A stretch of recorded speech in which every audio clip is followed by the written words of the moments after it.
Everyone, আমার নাম মালা খাতুন। আমার বাড়ি হচ্ছে হুগলি জেলার পান্ডুয়ায়। আমি হচ্ছে হাউস ওয়াইফ। আমি আমার ডেলিকার লাইফস্টাইল শেয়ার করব। এটা আমার প্রথম ব্লগ, তাই ভাবলাম প্রথম ব্লগটা শুরু করি আমার নিজের শহর পান্ডুয়া দিয়ে। আমি আজকে আপনাদের আমার শহরের কিছু সুন্দর জায়গা, রাস্তা, আশেপাশে পরিবেশগুলো ঘুরে দেখাবো। তাই এখন বেরিয়ে পড়ছিলাম। এখন বৃষ্টি শুরু হয়ে গেছে, তো এবার আমরা বেরিয়ে পড়বো। তো এই যে বেরোচ্ছি, এটা হচ্ছে আমাদের পান্ডুয়া ব্যস্ত রাস্তা। প্রতিদিন কত মানুষ এই রাস্তা দিয়ে নিজেদের কাজের জন্য ছুটে চলে।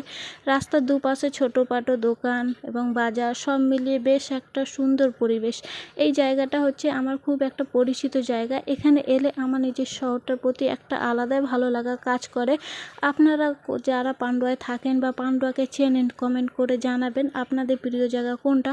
শহরের ব্যস্ততার পাশাপাশি পান্ডুয়ার আশেপাশে এমন সুন্দর শান্ত পরিবেশ আছে, পুরনো বাড়ি, গ্রাম, রাস্তা আর সবুজের ছোঁয়া সব মিলিয়ে আমার কাছে পান্ডুয়া সত্যি একটা খুব আপন জায়গা হচ্ছে। এটা হচ্ছে পান্ডুয়া তেলিপাড়া মোড়। আমি আমার বর দুজনে একটু বেরিয়েছিলাম, আমাদের একটু কাজ ছিল, সে দরকারটা আমরা মিটিয়ে এখন বাড়ির দিকে রওনা দিচ্ছি। আর হচ্ছে আমার বর না তেমন কোথাও বেরোতে পারে না, ও একটু কাজের মধ্যে ব্যস্ত থাকে।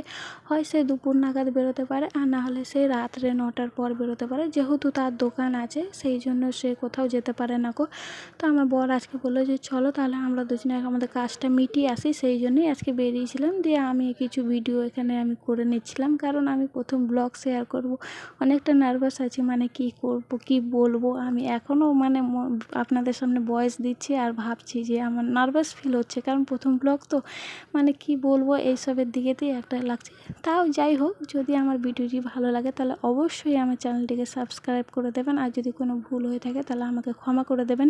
এটা হচ্ছে পান্ডুয়া জয়পুর রোড, আর এটা হচ্ছে রেল গেট। খানিকটা গেলে পান্ডুয়া স্টেশন পড়বে আমাদের।